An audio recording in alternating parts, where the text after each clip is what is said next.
बिस्मिल्लाहिर्रहमानिर्रहीम। Welcome back. आज का टॉपिक है नेक्स्ट जनरेशन फायरवॉल ओवरव्यू और मेरा नाम अमीर ज़ेब खान है। कॉन्टैक्ट डिटेल आपके सामने है। आज के इस लेक्चर में हम डिस्कस करने जा रहे हैं कि big difference between the traditional firewall and what is the very special in next generation. आपके वर्ड सुन रहे होंगे अक्सर, next generation IPS, next generation RDS, next generation antiviruses. ये थर्ड जनरेशन चल रही है, इस वजह से हम नेक्स्ट जनरेशन कहते हैं। तो फायरवॉल को लेके जो बेसिक डेफिनेशन है नेक्स्ट जनरेशन की, वो है कि advance network security device that goes beyond traditional firewall by integrating multiple security features into one solution. It designed to detect block modern threats like advance malware and application attacks. अब इसको हम कैसे define कर रहे हैं, कहना क्या चाह रहा है कि ट्रेडिशनली हम कहते हैं कि पोर्ट 53 डीएनएस अलाउ कर दीजिए। ट्रेडिशनल फायरवॉल आपके सिर्फ डीएनएस की पोर्ट चेक करेगा कि 53 अलाउ है, ओके फाइन अलाउ है, तो जो भी इसमें ट्रैफिक जा रही है ट्रेडिशनल फायरवॉल उससे रेलिवेंट कोई एक्शन या कोई डिटेक्शन, कोई प्रिवेंशन नहीं करने वाला। इन कंट्रेरी हम नेक्स्ट जनरेशन फायरवॉल पे अगर डीएनएस अलाउ करते हैं, लेकिन वो उसके साथ पूछ रहा है भाई डीएनएस तो अलाउ है, लेकिन आप यूज क्या कर रहे हैं। जो चीज इसकी अलग से हम आईपी जो एप्लीकेशन प्रोफाइल पे चेक करेगा कि आया ये चीज अलाउड है या नहीं है, तो वो डीप पैकेट इंस्पेक्शन कर लें या एप्लीकेशन आईडी आप कह दें कि वो अब ये भी देख रहा है कि साथ आपका कंटेंट क्या जा रहा है, आप यूज क्या कर रहे हैं, किस तरफ को जा रहे हैं। तो इसके फर्दर फीचर्स हम देखते हैं। तो नेक्स्ट जनरेशन फायरवॉल में वेब फिल्टरिंग आपको ट्रेडिशनल फायरवॉल में भी किसी हद तक मिल जाती है। ये आपको देता है centralised reporting alarm solution, DDoS prevention, protection, antivirus and anti spam की सॉल्यूशन दे रहा है आपको। इंट्रूजन प्रिवेंशन दे रहा है, इंट्रूजन डिटेक्शन भी इसके साथ ही है, एप्लीकेशन कंट्रोल है, ईमेल सिक्योरिटी है और वीपीएन की फैसिलिटी है। इसके साथ हम देख रहे हैं कि इसके मेन फीचर्स क्या होते हैं। जब भी आपसे इंटरव्यू में कहीं पूछा जाए कि नेक्स्ट जनरेशन फायरवॉल के की फीचर्स क्या हैं जो डिफरेंशिएट करते हैं ट्रेडिशनल फायरवॉल से, उसमें सबसे पहले है डीप पैकेट इंस्पेक्शन। ये इंस्पेक्ट करता है full content of network packet, not just header, बल्कि थ्रेड्स भी उसमें चेक करता है। हम ये ना ये source IP, source port, destination IP, destination port और प्रोटोकॉल, इससे बियॉन्ड जाके ये सिर्फ पैकेट के इन हेडर्स को नहीं चेक करेगा, ये उसके कंटेंट को भी चेक करेगा, उसके अंदर थ्रेड्स को चेक करेगा, उसके अंदर एंटीवायरसेस के सिग्नेचर्स को देखेगा, ये मालिशियस कोड को चेक करेगा। डीप पैकेट इंस्पेक्शन है इसमें। application awareness and control, identify control application regardless of port and port and protocol। जैसे मैंने अभी पिछली स्लाइड में बताया, सिर्फ डीएनएस नहीं, डीएनएस को आप किस पर्पस के लिए यूज कर रहे हैं वो भी चेक करेगा। इसमें एग्जांपल है कि आपका फेसबुक ब्लॉक करेगा चैट पे, सिर्फ आपको फेसबुक चैट नहीं मिल रही, बाकी आप पोस्ट भी कर रहे हैं, फेसबुक यूज भी कर रहे हैं, बाकी सारी फेसबुक हम यूज कर पा रहे हैं, लेकिन उसका सिर्फ चैट को हमने ब्लॉक कर दिए। ये कैसे पॉसिबल हुआ? एप्लीकेशन अवेयरनेस एंड कंट्रोल से।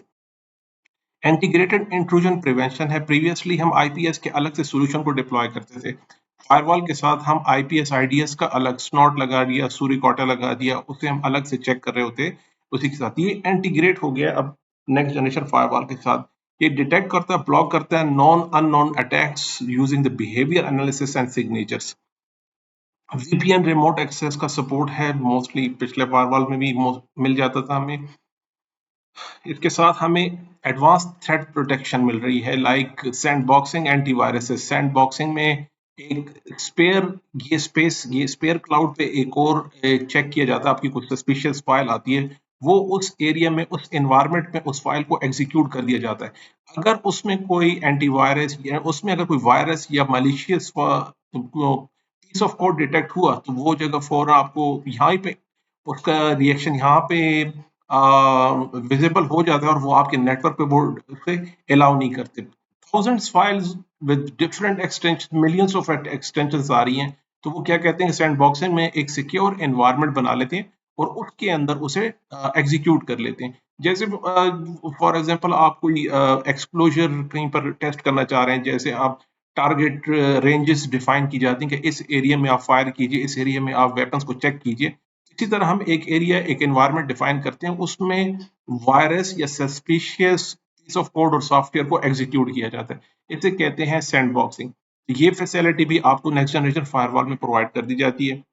एसएसएल टीएलएस इंस्पेक्शन है, बहुत इंटरेस्टिंग चीज़ है जहाँ पे आप डिजिटल सर्टिफिकेट कह रहे हैं कि अब आपके जो क्लाइंट है, आपका जो वेब सर्वर है जिसका आपने डिजिटल सर्टिफिकेट परचेज किया हुआ है, अब फायरवॉल बीच में है, आप कह रहे हो कि बाकी सारी इंस्पेक्शन हो गई, अब वो दोनों इनक्रिप्टेड जा रहे हैं, दोनों कंप्लीटली इनक्रिप्टेड जा रहे हैं। अब डिजिटल सर्टिफिकेट की वजह से इनके बीच में एक डिजिटल सर्टिफिकेट है जो जिसकी बेस पे पब्लिक प्राइवेट की के थ्रू इन दोनों ने अपनी ट्रैफिक इनक्रिप्ट डिक्रिप्ट कर रहे हैं। अब इस फायरवॉल को तो नहीं पता इनकी ट्रैफिक तो इनक्रिप्टेड जा रही है। अब इसमें आपके एंटी आपके वायरसेस, मलिशियस सॉफ्टवेयर आपके पास डिफरेंट काइंड ऑफ अटैक्स अब अगर इनक्रिप्ट हो गए तो फिर तो फायरवॉल डिटेक्ट नहीं कर सकता क्योंकि फाइल इनक्रिप्ट है। उसके लिए उसको एसएसएल इंस्पेक्शन करनी पड़ती है। उसके लिए ये है कि आपका सर्टिफिकेट साइन होगा फायरवॉल के सर्टिफिकेट के साथ, इसके साथ साइन हुआ, इसने इसको डिक्रिप्ट किया, चेक किया, फिर दोबारा इनक्रिप्ट करके आपको आपके जो डेस्टिनेशन है, जो सर्वर है, उसे सेंड कर दिया इनक्रिप्ट करके। फिर वहां से जो फाइल आई वो भी इनक्रिप्टेड होती है, वो उसे डिक्रिप्ट करता है फायरवॉल, अगेन दोबारा उसकी इंस्पेक्शन करता है, चेक करता है कंटेंट को। अगर वैलिड है तो फिर अपने क्लाइंट को सेंड कर देते हैं, अगर वैलिड नहीं है तो फिर ब्लॉक कर दिया जाता है। इसकी भी हम प्रैक्टिस करेंगे एसएसएल इंस्पेक्शन की। यूजर आइडेंटिफिकेशन इंटीग्रेशन होती है इसमें। इसमें यूजर्स को ट्रैक किया जाता है, ना कि उसकी आईपी को, उसके सिस्टम को। यूजर की आईपी भी चेंज हो सकती है। ये ट्रिक्स पहले ट्रेडिशनल फायरवॉल को इसी तरह बाईपास किया जाता है कि उसके पोर्ट्स को, आईपीस को मॉडिफाई कर दिया जाता है, ड्राफ्ट किया जाता है और उसको सस्पिशियस या आप कह दीजिए फेक आईडीज, आईपीस और पोर्ट लगा के उसे बाईपास कर दिया जाता है। अब वो कहते हैं नहीं, हम यूजर बेस एंड ऑथेंटिकेशन करेंगे। ये इंटीग्रेट होगा, एक्टिव डायरेक्टरी से भी हो सकता है, जिसे एलडैप कहते हैं, रेडियस से भी हो सकता है, और उसके ऊपर हम पॉलिसी बेस्ड यूजर लगाएंगे। अब आईपी पे कोई खास इंपॉर्टेंस नहीं कि आप आईपी चेंज कर दें। अब क्लाउड थ्रेट इंटेलिजेंस इंटीग्रेशन है, real time updates from threat intelligence network from proactive protection. Most of the project, कुछ प्रोजेक्ट्स साइबर सिक्योरिटी के या आप थ्रेट कह सकते हैं, थ्रेट इंटेलिजेंस के हमारे पास हैं क्लाउड पे। हमारे पास कुछ जैसे टेलॉस का एक प्रोजेक्ट है, टेलॉस पे टेलॉस भी है, मिच भी है। तो ये क्लाउड बेस्ड प्लेटफॉर्म्स हैं जो वर्ल्ड वाइड मालिशियस सॉफ्टवेयर है, सस्पिशियस एग्जीक्यूटेबल फाइल्स हैं, उससे डिटेक्ट करके पब्लिश कर लेते हैं अपने वेबसाइट पे। वो बताते हैं कि नेक्स्ट टाइम ये बैड आईपी, ये बैड फाइल, ये बैड डोमेन्स, उनकी लिस्ट जनरेट कर लेते हैं। तो वहां से भी हम इसी ये उसके साथ इंटीग्रेट हो जाता है हमारा फोर्टीगेट फाइल। फोर्टीगार्ड इसकी अपनी एप्लीकेशन है, फोर्टीगेट की। तो वो उससे इंटीग्रेट होकर जो पब्लिश्ड होते हैं वेब के ऊपर, जो क्लाउड पे ऑलरेडी ब्लैक लिस्टेड जो हो चुके हैं, वो उसके साथ इंटीग्रेट हो जाते हैं और आपकी इन्वायरमेंट में, आपके नेटवर्क में उसे अलाउ करने नहीं देता। वो कहता है कि जनाब ये तो ऑलरेडी ब्लैक लिस्टेड है। अब इसकी जो ज़रूरी चीज़ है, जो मोस्ट इम्पोर्टेंट जिसके लिए हम next generation firewall actually use करते हैं, उन फीचर में सबसे पहले आता है एप्लीकेशन आइडेंटिफिकेशन। एप्लीकेशन आइडेंटिफिकेशन क्या होती है, इसे अब डिटेल से हम डिस्कस कर लेते हैं। एप्लीकेशन आइडेंटिफिकेशन में एक्यूरेटली डिटेक्ट करता है application based on signatures, behaviour analysis and other advance technique, not just port number. सिर्फ पोर्ट नंबर से काम नहीं चलने वाला, अब वो स्पेसिफिक एप्लीकेशन को देखने वाला है। उसके बाद एप्लीकेशन की यूजेज को देखेगा। Enable you to allow block limit specific application, block YouTube but not Google Drive. आपके गूगल, आप जानते हैं कि अगर किसी का आप गूगल को ब्लॉक करेंगे, साथ में यूट्यूब भी उसका ब्लॉक हो जाएगा। ये दोनों इंटीग्रेट हैं, साथ ही एक ही कंपनी के हैं। तो चाह रहा है कि यूट्यूब ब्लॉक हो लेकिन गूगल ड्राइव ना ब्लॉक हो, जीमेल ना ब्लॉक हो साथ में। तो अब उसके यूजेज को, स्पेसिफिक एप्लीकेशन की आईडी को चेक करते हुए हम स्पेसिफिक कंट्रोल्स लगा सकते हैं। Enhanced security profile lets administrator apply policy based on actual applications rather than IP and port। अब IP और पोर्ट की बात पुरानी हो चुकी, वो चाह रहे हैं, देख रहे हैं कि एप्लीकेशन का यूज, स्पेसिफिक एप्लीकेशन का यूज हो रहा है, तो हम इसी पे पॉलिसी लगाते हैं।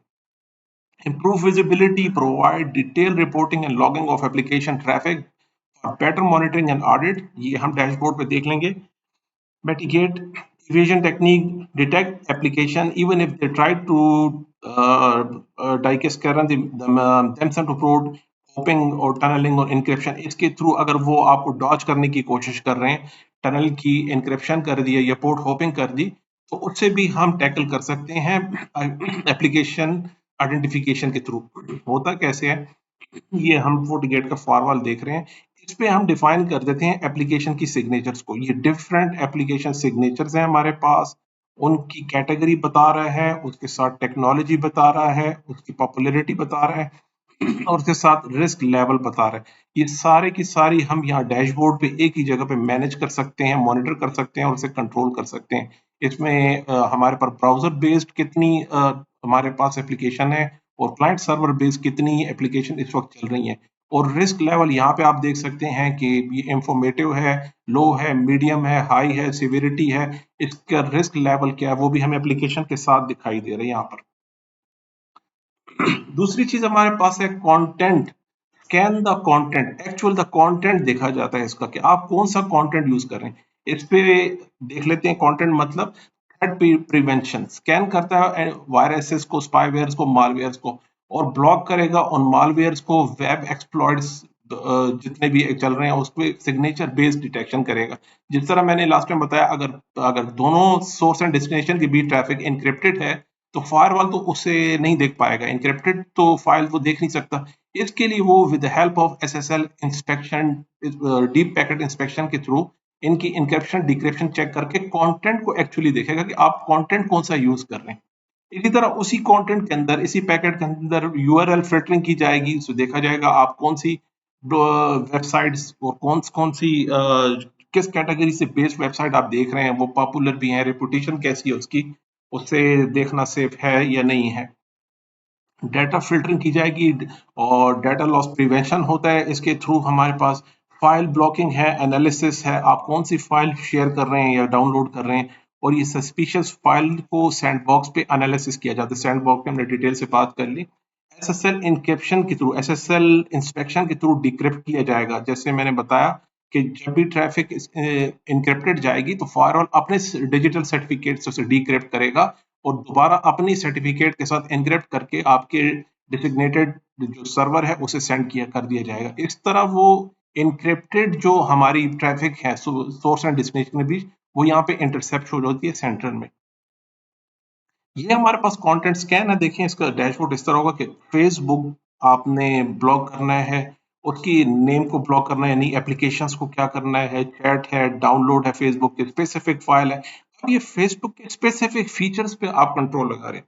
यहाँ पे तो हमने कंप्लीट एप्लीकेशन पे ब्लॉक कर दिया कि आप कंप्लीट एप्लीकेशन को ब्लॉक कर दें, लेकिन कस्टमाइज भी किया जा सकता है कि सोशल मीडिया की कैटेगरी में यहाँ पे आप कह रहे हैं कि चैट को आप ब्लॉक कर दो, बाकी सबको अलाउ कर दो. ये भी पॉसिबल है. लाइक बटन आप ब्लॉक कर सकते हैं, लॉगिन आप अलाउ कर दीजिए. यहाँ पे मैसेंजर पे आप वीडियो शेयर कर सकते हैं कि नहीं, इमेज शेयर कर सकते हैं नहीं, वॉइस और आईपी अलाउ है या नहीं. चैट के अंदर भी स्पेसिफिक जो सर्विसेज हैं उसे भी हम ब्लॉक कर सकते हैं. यानी वीडियो और इमेजेस लेट सपोज आप शेयर करना अलाउ कर रहे हैं, वॉइस और आईपी यहाँ पे कॉल आपने डिनाई कर दी, इसे आप नहीं कर सकते. तो ये बहुत ही स्पेसिफिक एप्लीकेशन के अंदर के कंटेंट को कंट्रोल कर सकते हैं with the help of next generation firewall. अब नेक्स्ट हमारे पास user identifier. Mostly user vary करता है, प्रोफाइल चेंज होती जा रही है यूजर्स की, उनके रोल चेंज होते जा रहे हैं, उनकी लोकेशन चेंज हो रही है, डिफरेंट डिवाइसेस यूज कर रहे हैं, हर दूसरे दिन नए डिवाइस के साथ आ रहे हैं. तो अब यूजर क्या करेगा, हमारा ये यूजर आइडेंटिफिकेशन करेगा, associate traffic with user name not IP, identify users from directory services like active directory, LDAP and radius. Separate server हम अपनी लैब में भी करेंगे कि FortiGate फायरवॉल के साथ हम LDAP का जो एक्टिव डायरेक्टरी हमारे पास सर्वर है उसमें सारे यूजर्स को डिफाइन कर देंगे और इसी पॉलिसी को हम यहाँ पे अप्लाई करेंगे इसकी इसी के यूजर्स को. यूजर बेस्ड पॉलिसी इन्फोर्समेंट होगी, किस यूजर को फेसबुक अलाउ है और किसे नहीं अलाउ, ये हम डिफाइन कर सकते हैं. फेसबुक किस यूजर को अलाउड है, किसको नहीं. यूट्यूब किस टाइम पे अलाउ है, किस टाइम पे नहीं, ये हम डिफाइन कर सकते हैं. विजिबिलिटी एंड रिपोर्टिंग यहाँ पर है कि provide detail log showing who access what when and how, very interesting, किसने कब क्या यूज किया ये देख सकते हैं। Helps audit compliance and forensics analysis. Role based access control है। इन्फोर्स लीस्ट प्रिविलेज का कॉन्सेप्ट है, कम से कम प्रिविलेज देंगे by giving different network access to different users and departments and groups. इसका ये डैशबोर्ड कुछ ऐसे आएगा कि ये यूजर जो स्पेसिफिक हमारे पास है रॉबिन फॉस्टर, इसकी कंप्लीट डिटेल हमारे पास प्रोफाइल के साथ आ रही है, जो जो एक्टिविटी इससे परफॉर्म की। अब इसको क्वारंटीन करना है या बैन करना है इस यूजर को, वो हम डिफाइन कर सकते हैं। इसके रिस्क लेवल, कौन कौन सी पोर्ट्स यूज की, क्या स्टेटस, कितने डिवाइसेस पे है, वर्नेबिलिटीज, ये कंप्लीट एक डैशबोर्ड बता रहा है। लेकिन हम स्पेसिफिक यूजर को यहाँ डिफाइन करें। यहाँ पे आपके यूजर का देखिए स्पेसिफिक जो सेगमेंट है वो बता रहा है कि इसमें कौन कौन से यूजर हैं। ये 40 गेट क्लाइंट यूजर है मेरे पास, ये यहाँ पर, और यहाँ पे भी शो हो रहा है कि ये 40 गेट क्लाइंट का यूजर है रॉबिन फॉस्टर। तो क्लाइंट से रेलेवेंट बहुत स्पेसिफिक उसकी एक्टिविटीज, ऑनलाइन एक्टिविटी जितनी आपकी ऑर्गेनाइजेशन में जहाँ Ford next generation firewall deploy हुआ पड़ा है, वो उसकी कंप्लीट एक्टिविटीज को मॉनिटर करेगा। लोकेशन, आईपी, डिवाइसेस, उसका रोल, उसका बिहेवियर, कंप्लीट उसके वल्नरेबिलिटी लेवल्स को भी चेक करेगा, कितने डिवाइसेस पे यूज कर रहे हैं। तो जनाब ये था हमारे पास। इसके साथ हम यूजर हमारे पास यूजर को आइडेंटिफाई हम करते हैं, वो फायरवॉल यूजर्स में जाके यहाँ पे डैशबोर्ड पे हमें पता लगता है कि कौन सा यूजर किस आईपी के थ्रू कहाँ से आके कितने ड्यूरेशन में कितनी ट्रैफिक उसने यूज की और क्या। और ये हमारे पास है FSSO, 40 net single sign on logins. जब हम इसको अपने FortiGate फायरवॉल को एक्टिव डायरेक्टरी के साथ ऑथेंटिकेट कर लेते हैं, उसके बाद हमारे पास FSSO का ऑप्शन आ जाता है। ये हमारे पास एक एजेंट है FSSO, जिसे हम एक्टिव डायरेक्टरी में इंस्टॉल करते हैं। उसके बाद एक्टिव डायरेक्टरी के सारे यूजर्स और कंटेनर्स यहाँ आपके FortiGate फायरवॉल में यहाँ पे माइग्रेट हो जाते हैं। तो उसके बाद हमें फायरवॉल के अंदर कोई यूजर्स और ग्रुप बनाने की जरूरत नहीं होती। इसी के एक्टिव डायरेक्टरी के यूजर्स एंड ग्रुप यहाँ पे शो होना शुरू हो जाते हैं। तो बजाय इसके कि हम एक्टिव डायरेक्टरी में जाके इंडिविजुअल यूजर्स को यहाँ यहाँ पे अलग मैनेज करें, यहाँ पे फिर अलग से मैनेज करें, वो यहाँ से माइग्रेट कर लेता है। तो इसके बाद एक्टिव डायरेक्टरी का जो एडमिनिस्ट्रेटर है वो अपना काम कर रहा है, वो अपने यूजर्स को डिफाइन कर रहा है, रोल डिफाइन कर रहे हैं, OU डिफाइन कर रहे हैं, और वो माइग्रेट हो रहे हैं। उसका इमेज और उसकी जो डिटेल्स है वो हमारे FortiGate फायरवॉल पे ऑटोमेटिकली आ जाती है with the help of FSSO agent. तो ये था जनाब आज का lecture, what's special with next generation firewall. Hopefully lecture interesting होगा। कोई क्वेश्चन आपका है, लाइक कमेंट कीजिए, कांटेक्ट में रहिए, अपना ख्याल रखिए जी। अल्लाह हाफिज।